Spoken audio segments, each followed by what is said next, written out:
મિત્રો, શું આપ જાણો છો કે ભારતીય સંસ્કૃતિમાં કપાળ પર તિલક કેમ કરવામાં આવે છે?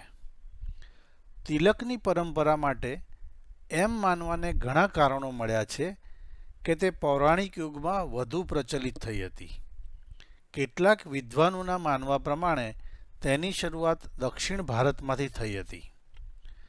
પ્રાચીન કાળમાં વર્ણ વ્યવસ્થા અસ્તિત્વમાં હતી અને તે સમયે 4 વર્ણ હતા: બ્રાહ્મણ, ક્ષત્રિય, વૈશ્ય અને શૂદ્ર. આ ચારેય વર્ણના લોકોની ઓળખ માટે તે સૌના કર્તવ્ય મુજબના તિલક તે સૌ કરતા હતા. પૌરાણિક માન્યતા પ્રમાણે બ્રાહ્મણો પોતાની ધાર્મિક કે વ્યવસાયની પવિત્રતાના પ્રતીક તરીકે સફેદ રંગનું તિલક કરતા હતા. ક્ષત્રિયોનું કામ રક્ષા કરવાનું હોવાથી તેઓ લડાયક વૃત્તિ દર્શાવતા લાલ કુમકુમનું તિલક કરતા હતા. વૈશ્યો વેપારી હતા અને સંપત્તિના સર્જક તરીકે ધન દોલત સાથે તેમને સંબંધ હતો, તેથી પીળું કેસરનું તિલક કરતા હતા. જ્યારે શૂદ્રો અન્ય ત્રણેય વર્ણના લોકોને મદદરૂપ થતા હોવાથી ભસ્મનું, કસ્તુરી કે કોલસાનું કાળું તિલક કરતા હતા. આગળ જતા આ પરંપરાએ જ્ઞાતિ, ધર્મ, સંપ્રદાય અને વિવિધ આરાધ્ય દેવોના પ્રતીક પ્રમાણે રંગ અને આકાર બદલ્યા હતા. અમુક જ્ઞાતિના લોકો, અમુક ધર્મના લોકો, અમુક ભગવાનને માનનારા લોકોએ તેઓના ગુરુજનોએ કહેલ અને માન્ય રાખેલ તિલક કરવાનું શરૂ કર્યું હતું.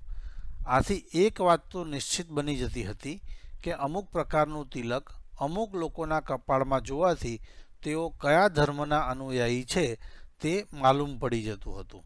જ્યારે આવા સજ્જન સામે મળી જાય તો આપણે તેમના તિલકને જોઈને જય સ્વામિનારાયણ, જય શ્રી કૃષ્ણ કે જય જિનેન્દ્ર તરત જ બોલી શકતા હતા. સૌથી મહત્વની અને નવાઈ પમાડે તેવી બાબત એ છે કે આ પરંપરા ફક્ત ભારત દેશમાં જ છે અને આ અનુપમ પરંપરાને લીધે વિશ્વભરમાં ભારતીયો વિશિષ્ટ રીતે ઓળખાય છે. ઘણા વિદેશીઓ આ પરંપરા અંગે પૂછપરછ કરતા હોય છે ત્યારે તેઓને જે જવાબ આપણા ગુરુજનો તરફથી મળે છે તે આ પરંપરાનું હાર્દ સમજાવે છે.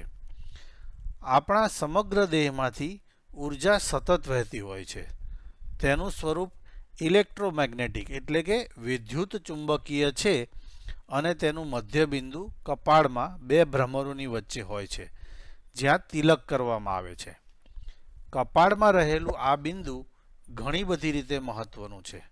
માથું દુખતું હોય ત્યારે એક્યુપ્રેશર જાણનાર વ્યક્તિ આ બિંદુ ઉપર અંગૂઠો મૂકી દબાણ એટલે કે પ્રેશર આપતી હોય છે અને ખરેખર તે પછી માથાના દુખાવામાં રાહત થાય છે. સંમોહન વિદ્યા જાણનાર લોકો પણ આ બિંદુ પર જ ધ્યાન કેન્દ્રિત કરતા હોય છે.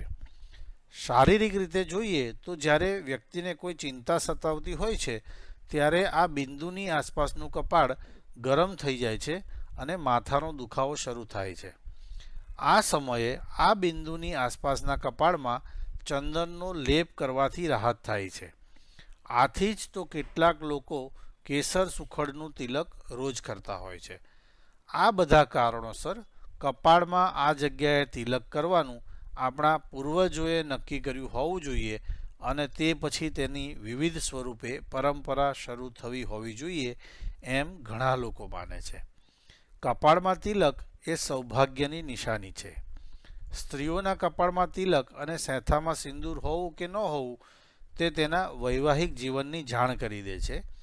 આપણા દેશમાં દરેક શુભ કાર્યની શરૂઆતમાં અને કોઈપણ ક્ષેત્રે વિજય મેળવ્યા બાદ તિલક કરવાનો અનુપમ રિવાજ છે જેનો જગતભરમાં જોટો નથી.